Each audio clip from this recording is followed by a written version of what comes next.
for the hardest-hitting show in talk radio. The true progressive voice since 2012. This is Southpaws.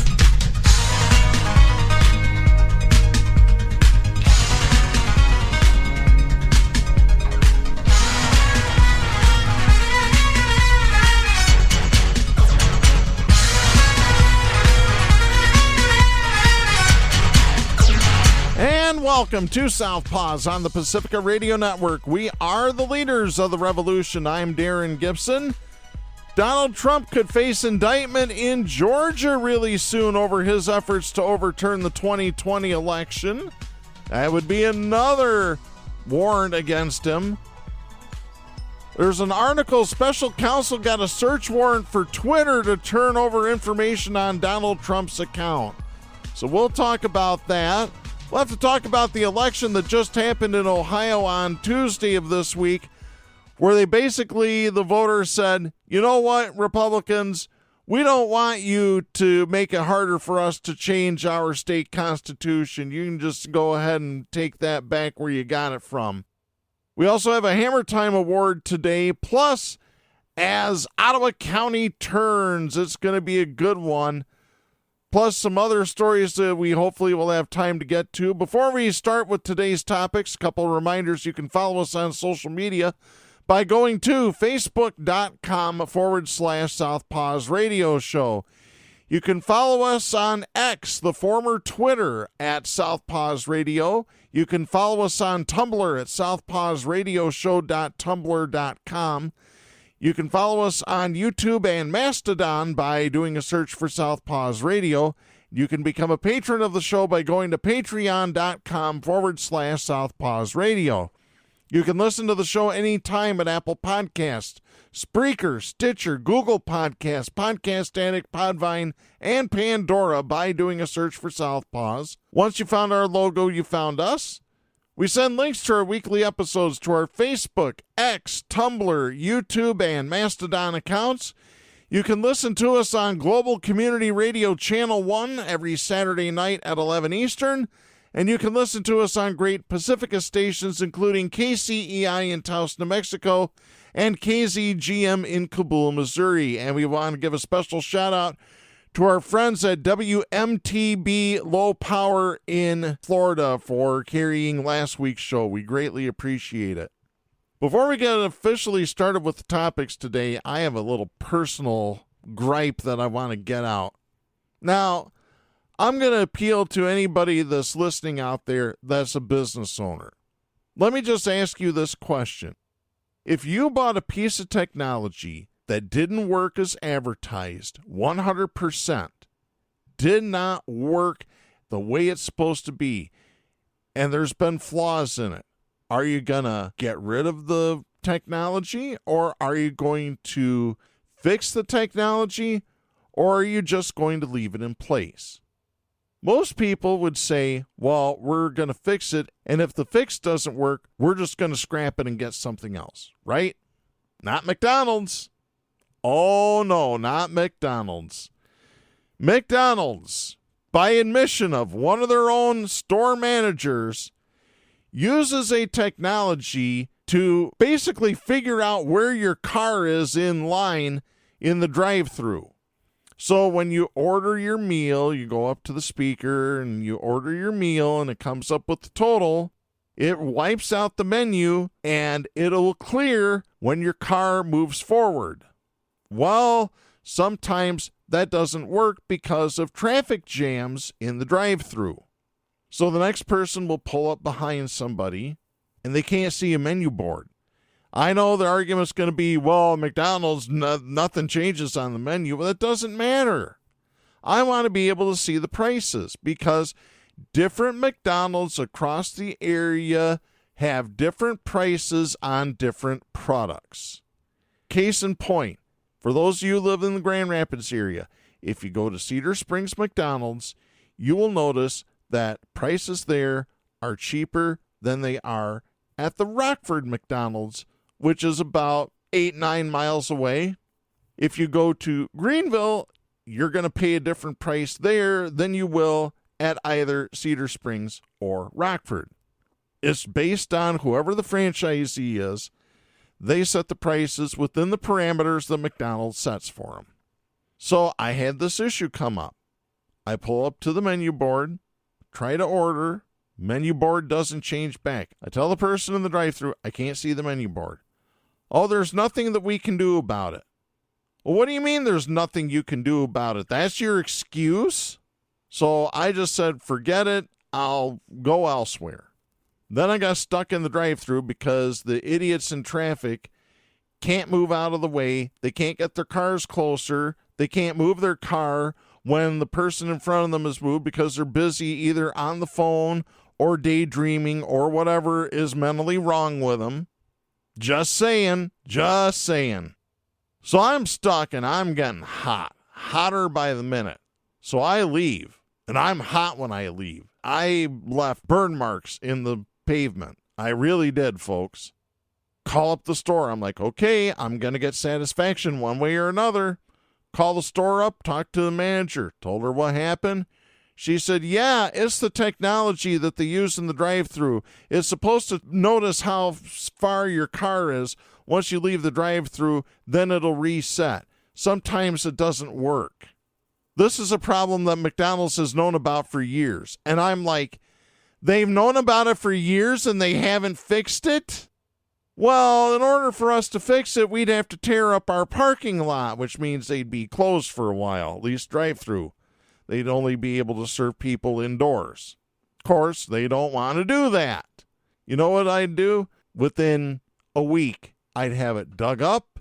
I'd have the technology gone bye-bye. I'd go to something else. I'd have the parking lot repaved, and I'd be demanding that corporate McDonald's pay for it because it was their screw-up in the first place that affected the franchisee. Because there's a franchise agreement. McDonald's has to keep certain promises. The franchisee has to keep certain promises. So I told the manager at Cedar Springs, I said, well, here's the two things I'm going to do. Number one, I'm going to talk about it on my nationally syndicated talk show. And number two, I'm going to give corporate a piece of my mind down in Oak Park, Illinois. And my exact conversation with the president of McDonald's, I left it on his machine. I told him what happened, who I was, and I said, I better get a phone call back or I'm talking about it on my nationally syndicated talk show and I'm going to try and ruin you guys as much as I can. Yeah, I know McDonald's is big, but you know what? There's other options that's better for you. Yeah, this is me saying this as somebody who went through McDonald's on a regular basis. So, yeah, I'm done with Cedar Springs McDonald's until they can fix their parking lot. And like I said, it's not the fault of the franchisee. It's the fault of McDonald's corporate for selling the franchisees lousy equipment. Just like their ice cream machines that are always broken, that nobody can fix because it's all electronic. The more garbage you put in a machine, the more garbage you're going to deal with on the back end. It really is that simple, folks. And the franchisees are forced to buy this equipment. That's the thing. It's in the contract. You must buy this. You must buy this. You must buy from this provider. You must buy from this provider. There's no in between. There's no middle ground. So choke on that, McDonald's. Hope you have fun with it. And yeah, try and sue me, by the way. Everything that I said was the truth. Truth is the ultimate defense against libel or slander. So there you go. All right, let me go ahead and slander Donald Trump here for a little bit. This is Kate Brumback writing for the Associated Press. This is dated August 9th out of Atlanta. By the way, we are recording this show on Wednesday, August 9th, 2023. Donald Trump and officials in Atlanta are bracing for a new indictment that could come as soon as next week in a Georgia prosecutor's investigation into Trump's efforts to overturn his 2020 election loss in the state.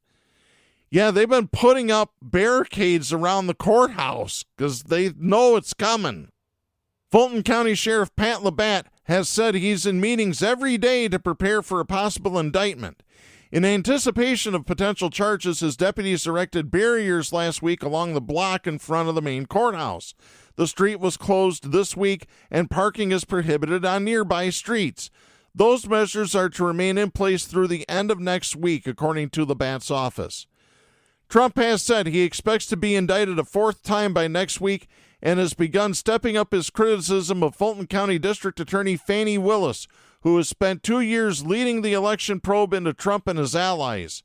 Speaking to supporters in New Hampshire on Tuesday, Trump launched highly personal attacks on Willis and called the 52-year-old Democratic prosecutor, who is black, quote, a young woman, a young racist in Atlanta, end of quote. Really? Trump said, quote, she's got a lot of problems, but she wants to indict me to try to run for some other office, end of quote. Yeah. Spokesperson for Willis declined to comment on Trump's criticism, which is smart. Why get into the mud with the pigs? And yes, Donald Trump is a pig, an orange, disgusting pig. Her office hasn't said whether charges against Trump will come next week. Willis told law enforcement and local government leaders in a letter in April that she expected to announce charging decisions by the end of the current court term, which ends September 1st. She advised law enforcement to prepare for heightened security, noting that the announcement of charges, quote, may provoke a significant public reaction, end of quote. What it has so far with the other indictments has been a popcorn fart. Sorry.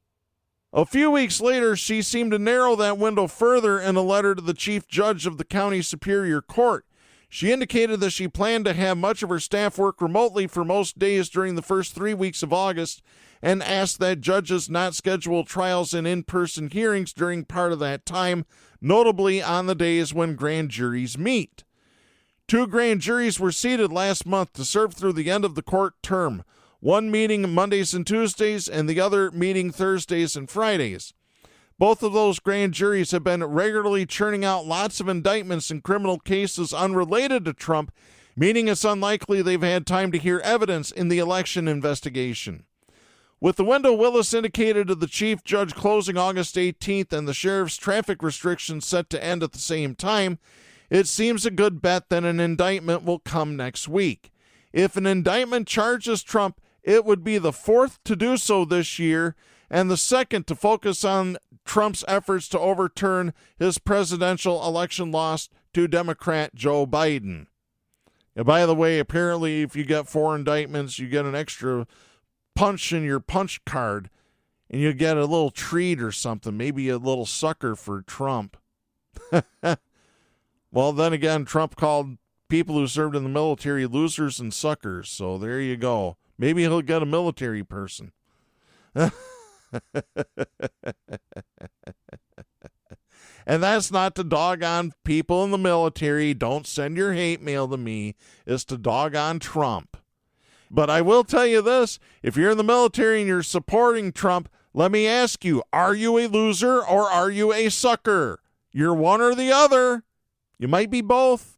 The U.S. Department of Justice earlier this month obtained a 4-count indictment in Washington that focuses on Trump's efforts in the months between the November 2020 election and the deadly riot at the U.S. Capitol on January 6, 2021 to subvert the vote and remain in power. By the way, let me add traitorous insurrection, traitorous deadly riot. That was the second indictment sought against Trump by Justice Department Special Counsel Jack Smith. A federal grand jury in Florida in June returned an indictment alleging the mishandling of classified documents. And a New York grand jury indicted Trump in March, charging him with 34 counts of falsifying business records to cover up hush money payments made to a porn actress during the 2016 presidential election. Yeah, Stormy Daniels.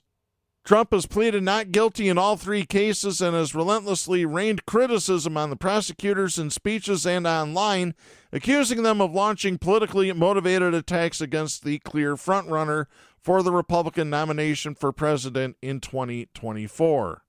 Yeah, because people are stupid. Once again, the reason conservatives attack education and educators, They want your children to be just as dumb or dumber than they are. The Georgia investigation was prompted by a January 2nd, 2021 phone call Trump made to Georgia Secretary of State Brad Raffensperger, a fellow Republican. Trump suggested the state's top elections official could help find 11,780 votes needed to put him ahead of Biden in the state. Trump has insisted that he did nothing wrong and has repeatedly said the call was, quote, perfect, end of quote. Yeah. Perfectly corrupt. There it is, folks. Oh, I'm going to enjoy it. I'm going to enjoy this. He thinks this election's going to be a slam dunk. Yeah, it will be for Biden if people are smart. I'll once again say something that I have said repeatedly over the years that I've done this show. Never underestimate the power of large groups of stupid people. January 6th, there's your proof. And let's get back to the other indictment, the one in Washington, D.C. Oh boy, this is Alana Durkin Richer writing for the Associated Press. This is also dated August 9th. Special counsel Jack Smith's team obtained a search warrant in January for records related to Donald Trump's Twitter account, and a judge levied a $350,000 fine on the company for delay in complying, according to court documents released Wednesday. The details were included in a decision from the Federal Appeals Court in Washington stemming from a legal battle over the warrant that has played out under seal and behind closed doors for months. The appeals court rejected Twitter's claim that it should not have been held in contempt or sanctioned. X, the platform formerly known as Twitter, sent an automated reply to a request for comment saying it would respond soon. Yeah, really. There's barely enough hamsters in the wheel to keep Twitter up and running. I mean X. Sorry. Prosecutors got the search warrant on January 17th, directing Twitter to produce information on Trump's account after a court, quote, found probable cause to search the Twitter account for evidence of criminal offenses, end of quote. The government also obtained, according to a court filing, a non-disclosure agreement that had prohibited Twitter from disclosing the search warrant. Yeah, at that point, if they would have said anything, Elon Musk would be sitting in a prison right now. The filing said that the court found that disclosing the warrant could risk that Trump would, quote, seriously jeopardize the ongoing investigation, end of quote, by giving him, quote, an opportunity to destroy evidence, change patterns of behavior, end of quote, or notify his allies. Twitter objected to the non-disclosure agreement, saying 4 days after the compliance deadline that it would not produce any of the account information, according to the ruling. The judges wrote that Twitter, quote, did not question the validity of the search warrant, end of quote, but argued that the non-disclosure agreement violated the First Amendment and wanted the court to assess the legality of the agreement before it handed any information over. Well, it doesn't violate the First Amendment. Gag orders are in place all the time. Judges put gag orders in place every single day in this country for one reason or another. The warrant ordered Twitter to provide the records by January 27th. A judge found Twitter to be in contempt after a court hearing on February 7th, but gave the company an opportunity to hand over the documents by 5 p.m. that evening. Twitter, however, only turned over some records that day. It didn't fully comply with the order until February 9th, according to the ruling. Special counsel Smith has charged Trump in an indictment unsealed last week with conspiring to subvert the will of voters and cling to power after he lost the 2020 election to Democrat Joe Biden. Trump has pled not guilty to charges including conspiracy to defraud the United States and obstruction of Congress's certification of Biden's win. Trump says he is innocent and has portrayed the investigation as politically motivated. Well, we know that's not true. His legal team has indicated it will argue that Trump was relying on the advice of lawyers in 2020 and had the right to challenge an election he believed was rigged. It wasn't rigged, you moron. Trump's campaign did not immediately respond to a message seeking comment. It's unclear what information Smith may have sought from the platform, Possibilities include data about when and where the posts were written, their engagement, and the identities of other accounts that reposted Trump's content. Trump used his Twitter account in the weeks leading up to his supporters' traitorous attack on the Capitol on January 6, 2021, to spread false statements about the election that prosecutors allege were designed to sow mistrust in the democratic process. I added the word traitorous. On January 6, Trump sent tweets urging Vice President Mike Pence to not certify the election. The warrant arrived at Twitter amid rapid changes instituted by Musk, who purchased the platform last year. Since taking over, he's transformed the influential site, laying off much of its staff, including workers dedicated to ferreting out misinformation and hate speech. He also eliminated Twitter's policy on COVID-19 misinformation and welcomed back a long list of users who had previously been banned, including neo-Nazis, COVID deniers, and Trump himself, who was kicked off after the attack on the Capitol for glorifying violence. Trump has yet to post on the site since being allowed back on. As Trump once did, Musk has used the platform as a partisan megaphone. Last year, Musk urged his many online followers to vote Republican in the midterm elections. This year, he hosted Republican presidential candidate Ron DeSantis for a glitch-filled campaign kickoff. A spokesman for the special counsel's office declined to comment on the warrant or what it sought. Yep, wait till after the trial is over and after Trump is in prison. God, I hope that son of a bitch goes to prison. He would deserve it. Every single day, every single minute of his sentence. He would deserve all of it. Right now, let's get to some good news. This story is Jeff Mulvihill writing for the Associated Press. This is also dated August 9th. Voters in Ohio and judges across the U.S. are weighing in on the future of abortion access in several states more than a year after the nation's top court overturned Roe v. Wade and the right to an abortion, setting off a series of policy shifts. So here are the latest developments. Ohio voters on Tuesday rejected a ballot question that would have raised the threshold for future constitutional amendments and required at least 60% support for a measure to pass instead of a simple majority. The new policy would have been in place in November, when voters will be asked to amend the state constitution to give voters the right to make their own reproductive decisions, including both fertility treatment and abortion. Ohio, where Republicans control the state government, has a law banning abortions after cardiac activity can be detected, which is around 6 weeks and often before women realize they're pregnant. By the way, it's not really cardiac activity, it's an electrical shock, because there is no heart. The heart doesn't develop until much later in the pregnancy. Talk to doctors.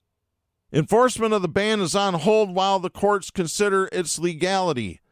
Last year, 6 states had abortion-related ballot measures. The side favoring access prevailed in all of them, including in generally conservative Kansas and Kentucky. That's consistent with polling that finds voters want abortion to be legal early in pregnancy, even in states with laws banning abortion at all stages of pregnancy.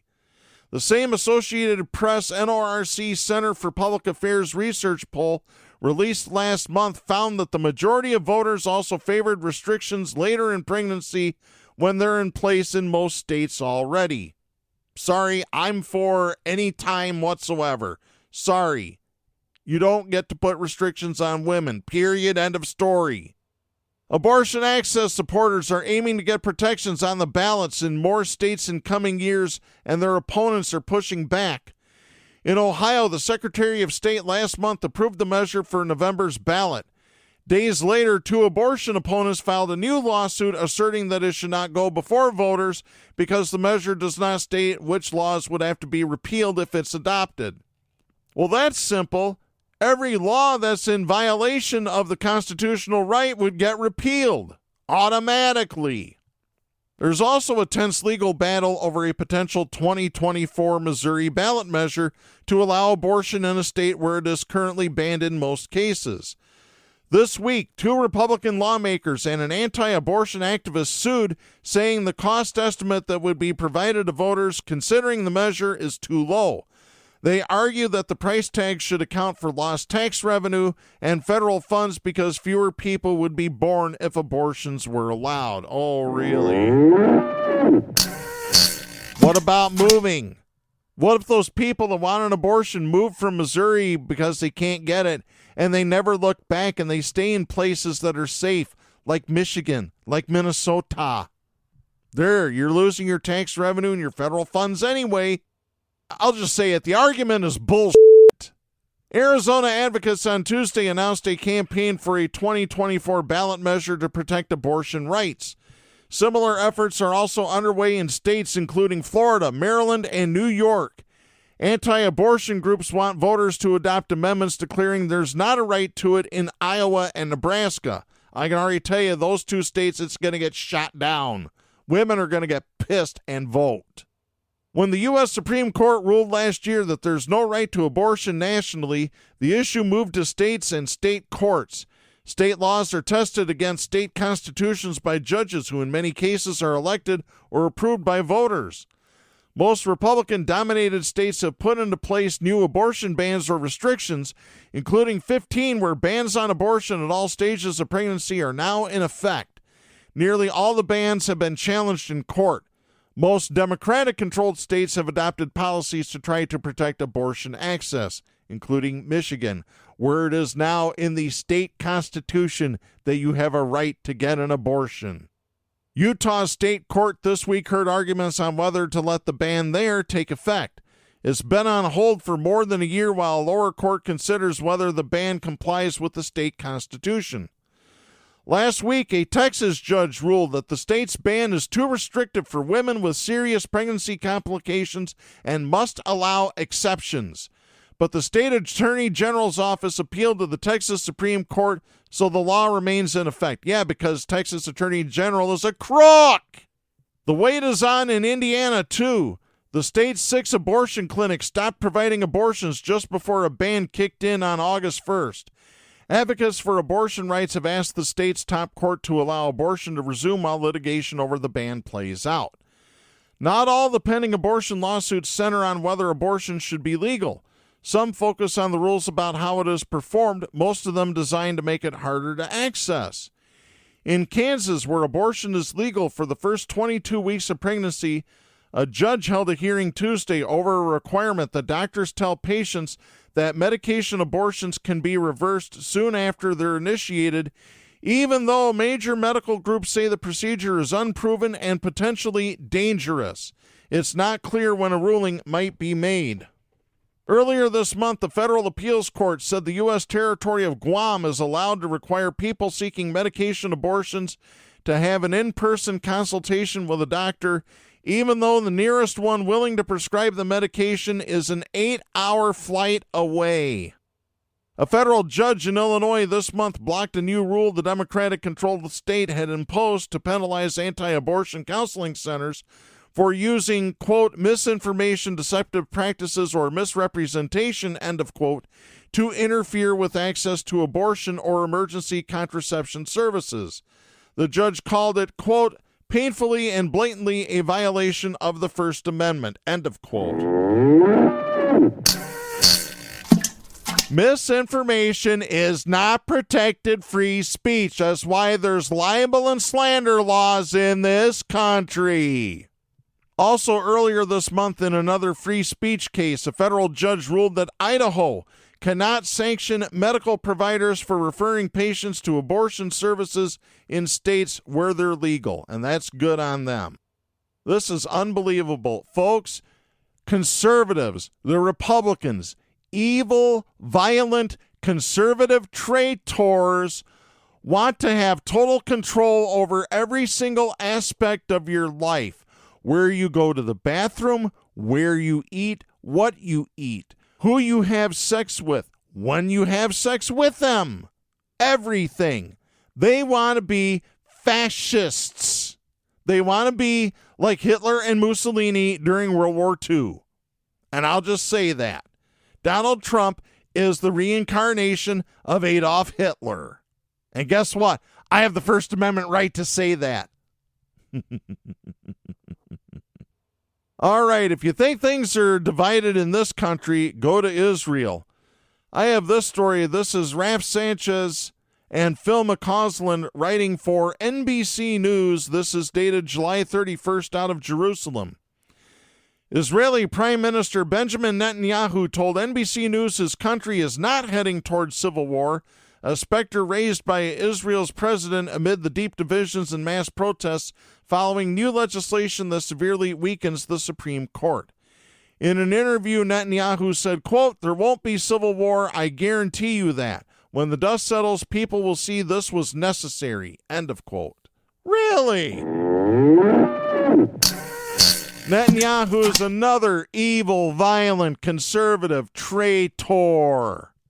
In a wide-ranging interview 1 week after his law passed through Parliament, Netanyahu also defended the presence of far-right ministers in his cabinet after criticism from President Joe Biden and said a potential U.S. brokered peace deal between Israel and Saudi Arabia would be, quote, "a pivot of history," end of quote.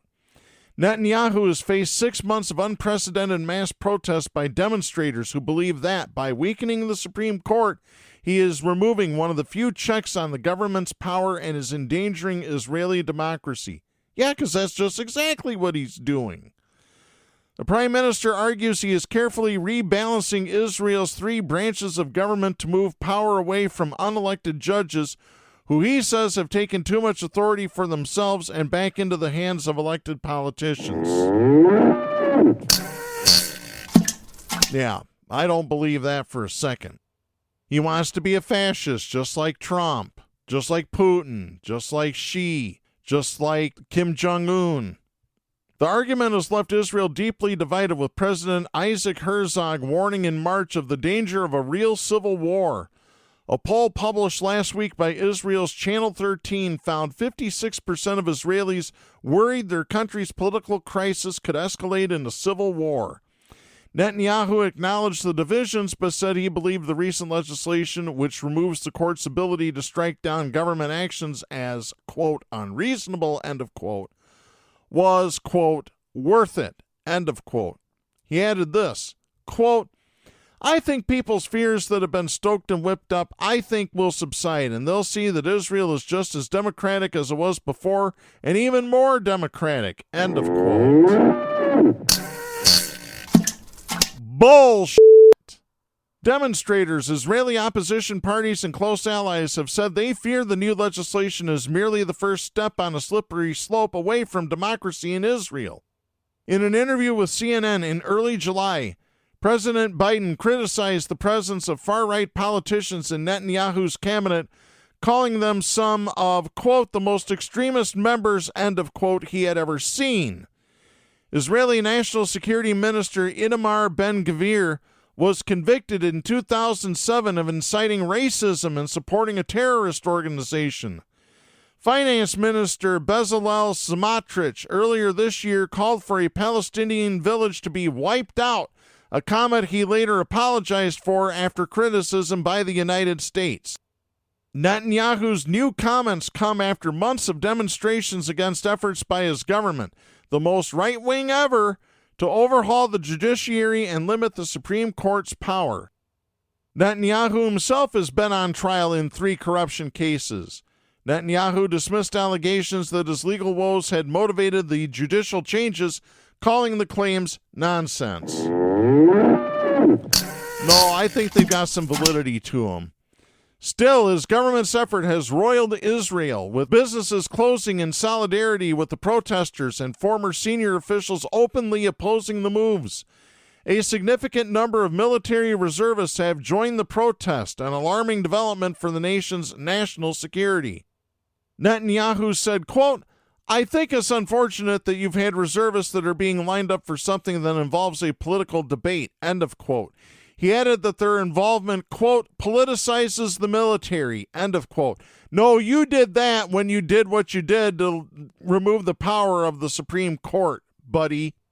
The 3 parts of the reform plan are removing the reasonability test, the elimination of the override clause, and changing how judges are appointed. The first part of the package of bills passed July 24th and removes justices' rights to overrule cabinet ministers' decisions for being unreasonable.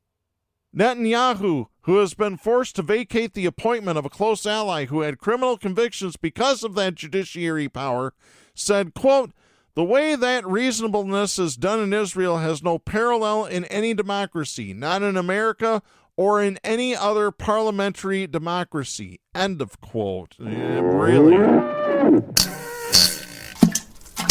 There are two other proposed changes that could come soon before the Knesset, the Israeli parliament. The first would allow the Knesset to override any decision by the court with a simple majority, and the last part of the reform package would effectively give the ruling parties control over appointing judges. Judges in Israel currently are appointed by a panel that includes a mix of political appointees, lawmakers, and members of the legal profession. During the interview with NBC News, Netanyahu tried to quell fears that the judiciary changes had harmed the close relationship between the United States and Israel, which relies on Washington for military, security, and intelligence cooperation. He said, quote, "I think that the relationship is sound. I think the dust will settle and it'll turn out to be the case. Through changing governments and administrations, Israel is the best ally of the United States, and the United States is the irreplaceable ally of Israel." End of quote. Israel was so good they bombed one of our ships in 1967. Look it up. Gulf of Tonkin. The judicial overhaul could still be overturned. A good governance group has filed a petition to the court that has argued the judicial change was illegal, and ironically, it could be up to the judiciary to decide whether it can stand. Well, I can't stand it. Neither can the people in Israel, so there you go. All right, I want to get to our next story here. More violence from evil, violent conservative traitors. This is Joey Campoletti writing for the Associated Press. This is dated August 9th out of Lansing.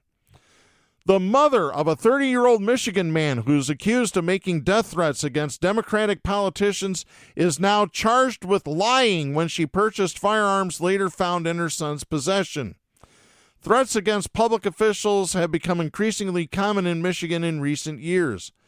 A plot to kidnap and murder Governor Gretchen Whitmer was broken up by the FBI in 2020, and prosecutors have so far secured 9 convictions in the case in state and federal courts.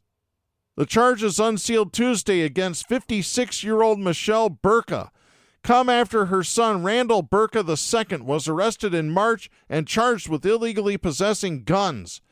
Federal prosecutors say he made death threats on social media against the president and governor, as well as people in the LGBTQ community.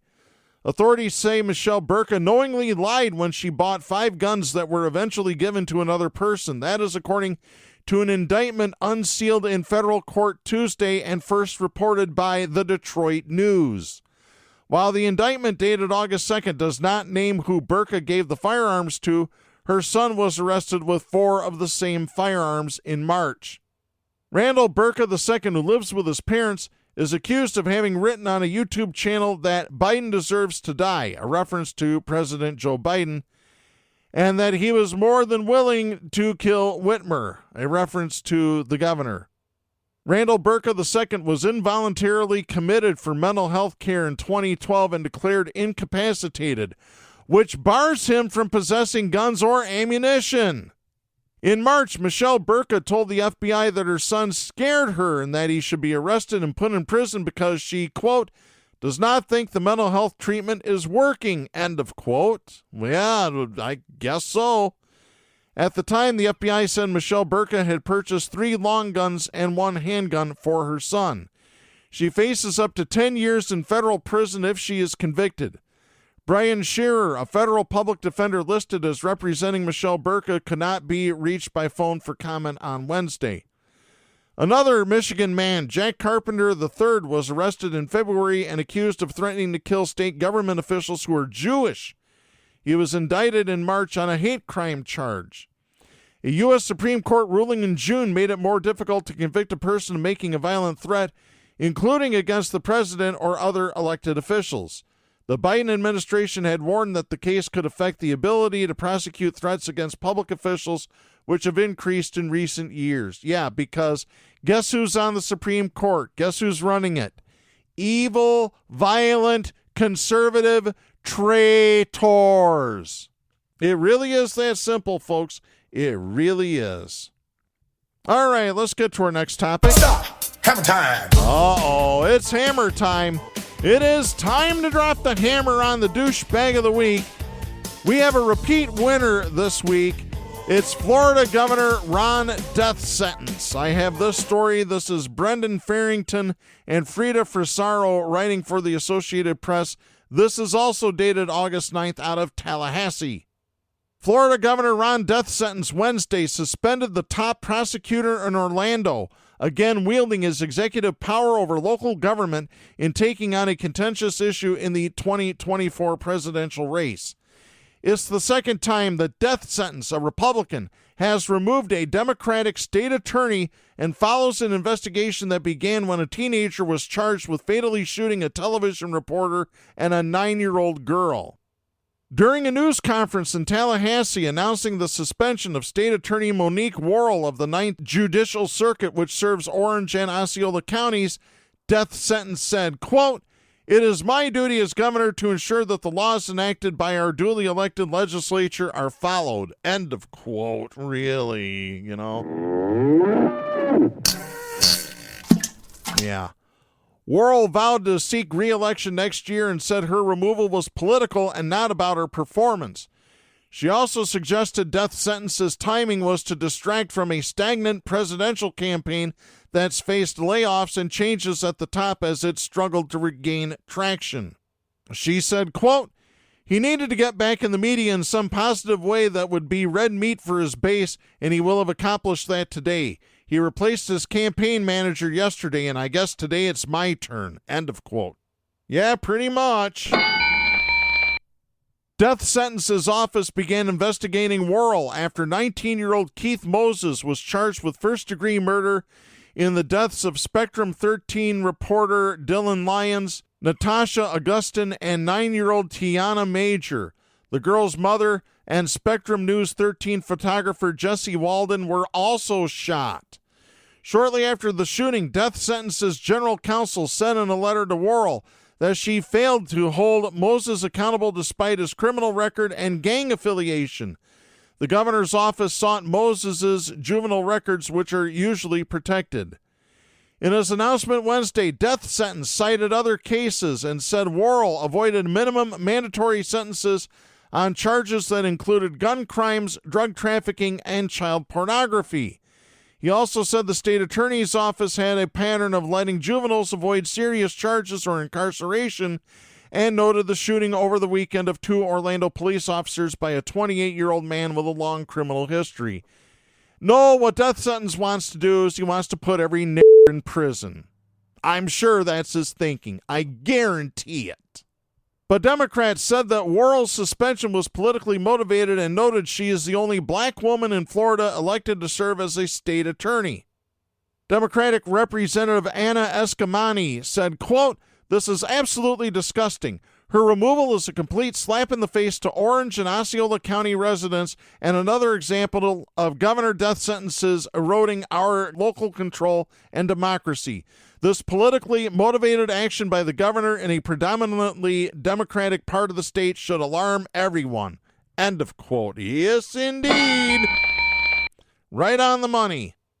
Death Sentence last year removed State Attorney Andrew Warren, a twice-elected Democrat in Tampa, over his signing of pledges that he would not pursue criminal cases against seekers or providers of abortion or gender transition treatments, as well as policies about not bringing charges for certain low-level crimes.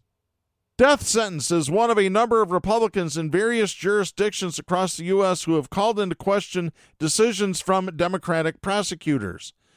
The governor appointed Andrew Bain, an Orange County judge, to replace Worrell. Bain previously served as assistant state attorney in Orlando.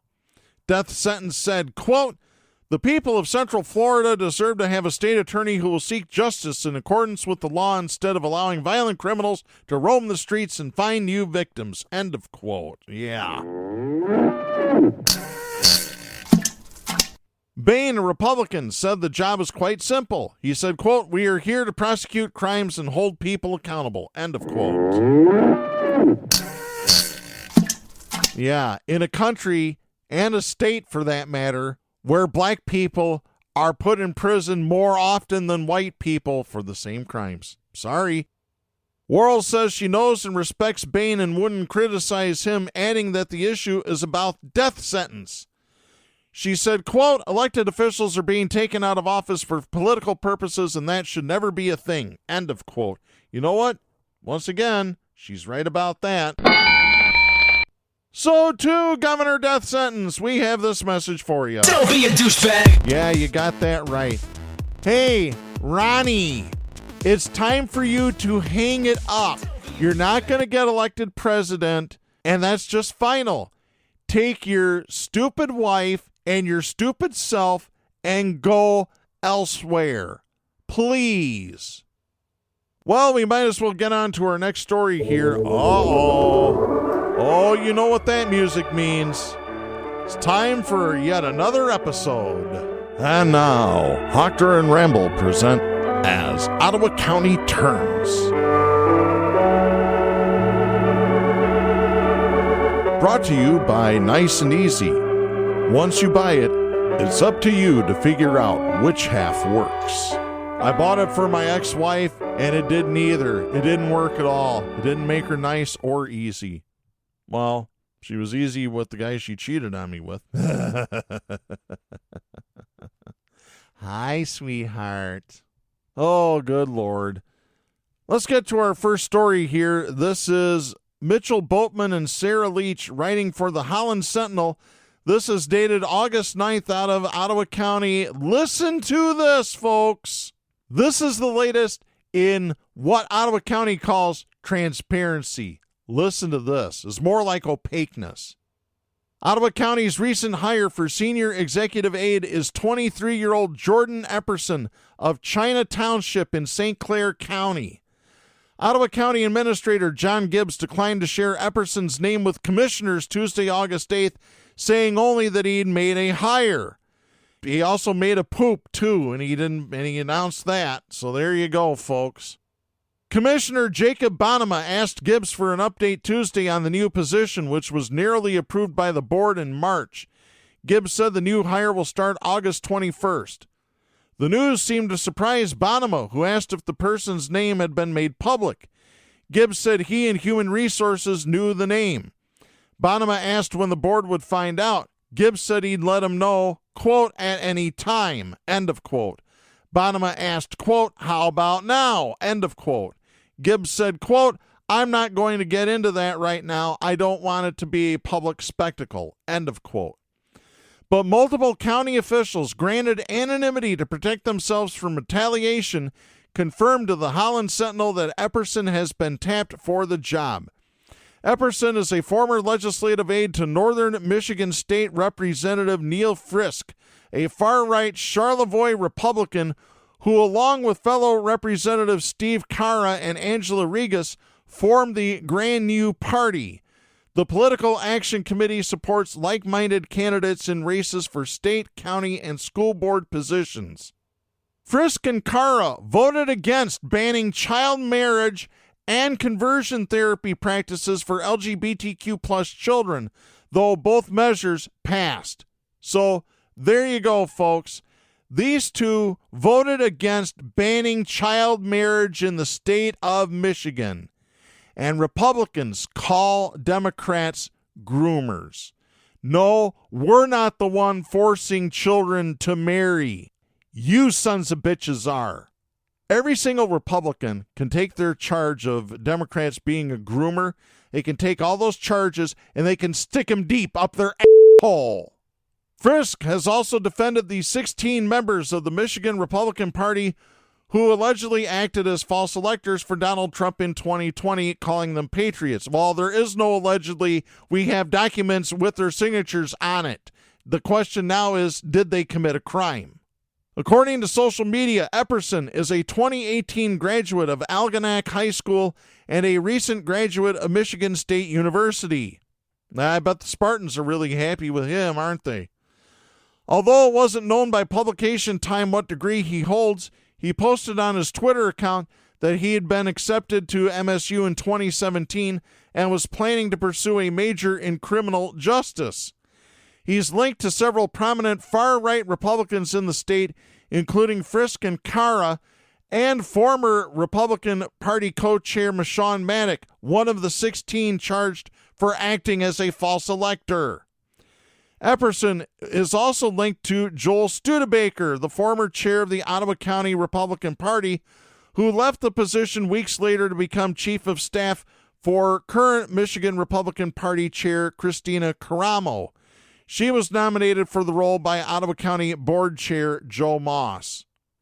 According to a Freedom of Information Act request filed by a Port Sheldon Township and obtained by the Holland Sentinel, the county received 30 applications for the executive aide position between March 28th and May 26th. Although the names of the applicants and the dates on which they applied were made available, their applications and resumes were not provided. Epperson applied April 5th. The position upgrades an existing executive assistant job. The change was approved in March by the Ottawa Impact majority on the county board only 2 months after Gibbs started as county administrator. The upgrade came at a cost of $37,349.08, raising the cost for the position to $132,218.89, including benefits. Salary for the position increased from $54,101 to $81,538, is an increase of $27,437 for those of you who are doing the math.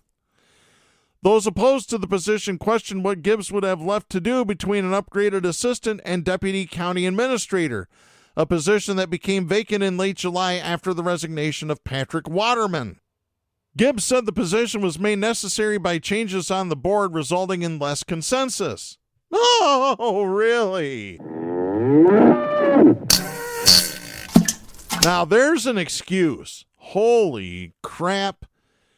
In March, Gibbs said, quote, "I understand that previously most of the votes by the board were 11-0. There wasn't necessarily a lot of oversight or deliberations done on decisions. Being hands-on versus 11-0 requires more resources and more eyeballs on things. That's one of the reasons I do need this position in an upgraded capacity." End of quote. No, what he wants to do is bankrupt the county by sucking all the money out of it with his sycophants. Gibbs said the aide would help him take notes during meetings, organize follow-ups, and help keep track of who he's met with. He compared the position to a chief of staff role. The deputy county administrator position was posted Monday, August 7th, and closes at 5 p.m. Friday, September 1st. The salary range is $129,416 to $162,239. Let me just add, the county just approved bumping up money from the emergency fund to pay for their lawyers, their overpriced ambulance chasers, my opinion. So there you go, more quote-unquote transparency in Ottawa County. Let's go to our next story here. This is Matthew Chapman writing for Raw Story. This is dated August 4th. A pair of black bikers in Michigan said they were chased down and harassed by a woman who proclaimed she had white privilege. That is according to a report published on Friday by the Daily Beast. According to Muskegon residents Darius Bankhead Sr. and James Grisham, they were riding their motorcycles to Grand Haven for the Coast Guard Festival when a woman in a Jeep started tailing them, honking aggressively and flipping them off.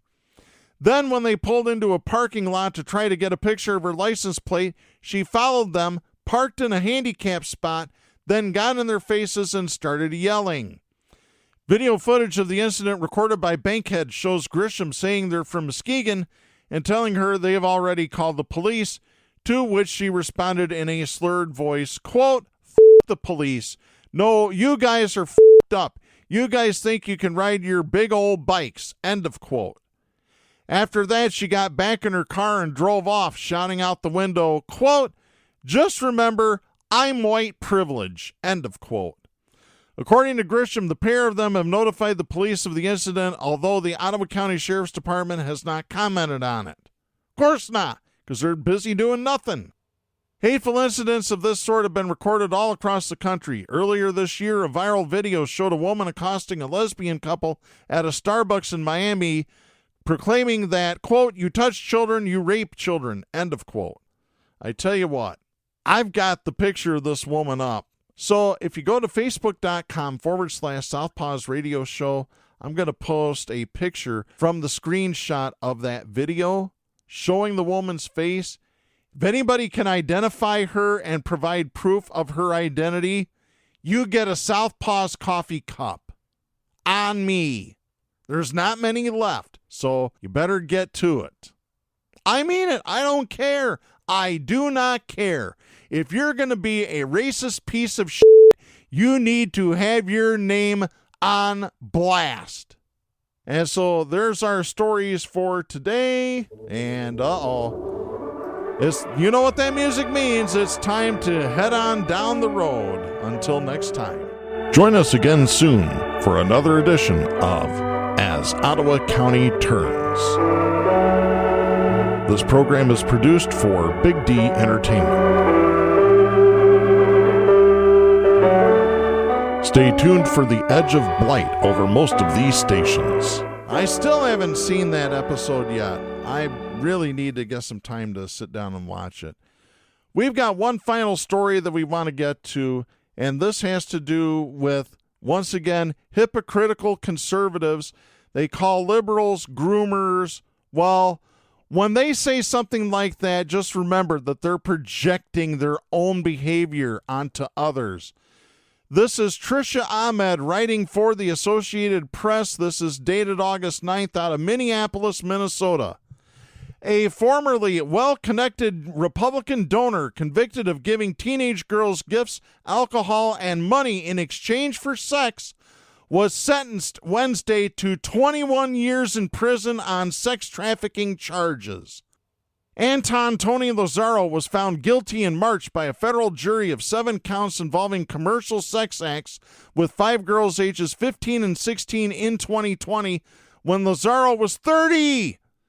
The charges carried mandatory minimum sentences of 10 years with a maximum of life in prison. Prosecutors had requested a 30-year sentence for Lazaro. The defense asked for no more than 10 years. So here's the moral of the story today, folks. Whenever conservatives go after liberals, calling them pedophiles, calling them groomers, they are projecting their own behavior and thoughts onto others because that's what they are. We've seen it with the legislators in Michigan that voted against child marriage. There's your proof right there. That's it for this week. We'll be back next week. I'm Darren Gibson. Please support independent media, the First Amendment, and a woman's right to choose. The stations that carry Southpaws do not necessarily share the opinions expressed on the show. Southpaws is protected by the First Amendment to the U.S. Constitution and is copyrighted by Big D Entertainment. All rights reserved.